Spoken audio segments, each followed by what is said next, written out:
All right, blood flow and circulation in the legs is a very legitimate concern, particularly in people 55 years and older. And we're going to show you the 3 best options to help increase your blood flow, help with lymphedema without activity or even exercise. And we're also going to include what you need to avoid with some things that are out there that may not be so good for you. So naturally, as therapists, we always encourage exercise to improve leg circulation, but there are people who are not able to exercise for a number of different reasons. So we're going to talk about using gravity to assist circulation while you're in a lying position. Now, some people may exercise but also want to do this because they're still having circulation issues, so you can also do this in conjunction with your exercises. Right, little appendage onto that, if you will. So let's start out. While you're lying on the bed, or you could be on a couch, we just simply want to elevate the legs, and you can do that by putting like 2 or 3 pillows here, just like that. Now, this can work well. There's an option that even works better, and most people are more comfortable with it if you want to purchase a leg wedge. This also can be very comfortable if you have any low back pain as well. So you're going to lie like this for 20 to 30 minutes to help that gravity pull either lymphedema or the blood flow going proximal up to the trunk or the heart. So there's one problem, or actually 2 problems, this position as far as wanting to gain maximum flow towards the trunk, and that's the flexed knee and the flexed hip. If you take a garden hose while it's running and you flex it and put a bend in it, you'll notice less water goes through the end of the hose. The same concept here. If we can straighten the leg and the hip, things are actually going to flow better. And this is actually studied by a doctor who really got the concept refined, and I'll talk about it in just a second. Okay, so the doctor I was talking about, his name is Dr. Curtis Cornish, PhD and cardiovascular physiologist at the University of Nebraska. He had a total hip done, and he is having problems with a lot of swelling in his leg, and he's trying to get rid of it. And he thought about this, and he thought, let's elevate the legs, keep the hip and the knee straight, like I had mentioned, 15 degrees, and he actually did this every day. He'd go for 30 minutes, and he found it worked very well. So it's now the Cornish Method. Dr. Cornish invented it. So how can you do this at home? 15 degrees is something that, how do you measure it? Well, I'm going to tell you, you could elevate your bed 15 degrees. In other words, you're going to have to put, if the bed is 7 feet long, to get 15 degrees, you have to elevate the foot of the bed about 20 inches. That's quite a bit. So I'd recommend doing that only if you have someone that can actually elevate the feet safely so it's solid. Now, I would do it on a spare bed because you certainly don't want to sleep like that all night long. So if you have a spare bed, elevate it and then lie there for 30 minutes. Allow that fluid to go proximal or towards the chest, and then carry on. It would be your 30-minute treatment. There is another option that would be a little easier to do, and we'll show you that right now. Now, I do want to mention, as far as if you do want to lift the bed up, and that, you know, if you went only 10 inches, you're still going to have some elevation. It's still going to pull the circulation the right way. Not as much as Dr. Cornish actually did, but still, that would probably work as long as it's safe and your bed is stable. Now, if you happen to have a inversion table that they use for back traction, actually works very well. Some people have them, or maybe you know somebody that has one, and maybe they're not using it anymore. So you would simply set that at 15 degrees. So how do you know what 15 degrees is? If you measure here versus at the feet, it should be about 18 inches. So if you get within 15 inches, plus or minus, you're going to be at that 15 degree, approximate angle, and you're going to just lie there for 15 minutes, or 30 minutes. But make sure you're cautious with this. If you've got any dizziness, you feel anything unusual, you're not comfortable, do not go the full 30 minutes, or you may not even be able to do it at all. It's not very aggressive, but still be cautious. I do want to mention the inversion table, make sure you have good instructions on how to use it.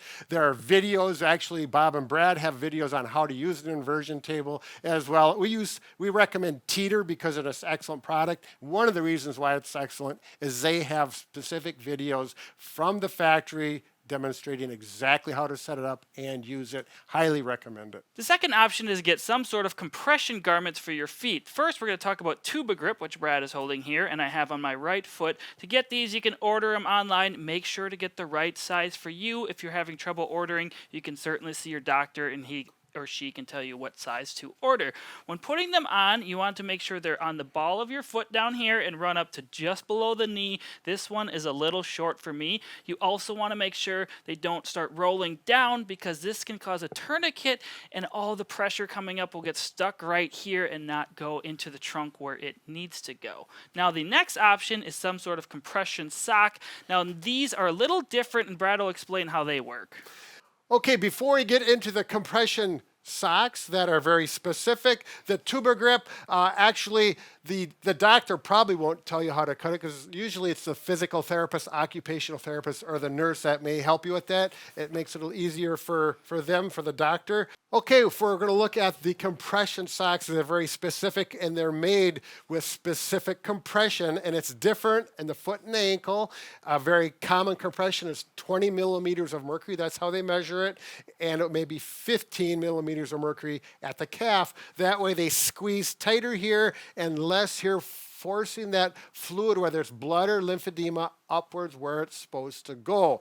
Sometimes it's tighter and it may have 30 millimeters of mercury in the foot and 20 here. And that's where you need to get that information either from the doctor or the therapist who is certified in how to work with these compression garments. Now, we do have more information we'll show at the end of the video on specifics on how to size the Tuba Grip as well as how to put these on and take them off. All right, the third option, and this option is important to listen close to because it's a little bit, can be actually dangerous if you're using air compression massage units like Mike has on here, where it goes from the foot all the way up to the calf or the thigh. Now, what this is supposed to do is compress and help move the fluid forward by graduated compression. Mike, why don't you talk about how that works? So when I first put them on, it started with compression in my feet and ankles, and then it slowly started inflating the calves after a while, and now it is starting to get up into the quads, so it is starting distal and working proximal. Now, you'll see if you look online, I saw at least probably 20 different varieties of these. Some of them go up to here, some of them only go up to the knee, some of them have graduated compression, some of them do not, and they all claim they're going to help leg circulation and they're going to help soreness and reduce muscle fatigue and that muscle soreness after you work out. So if you want better circulation and you have some health concerns at all, do not just buy a pair and put them on yourself.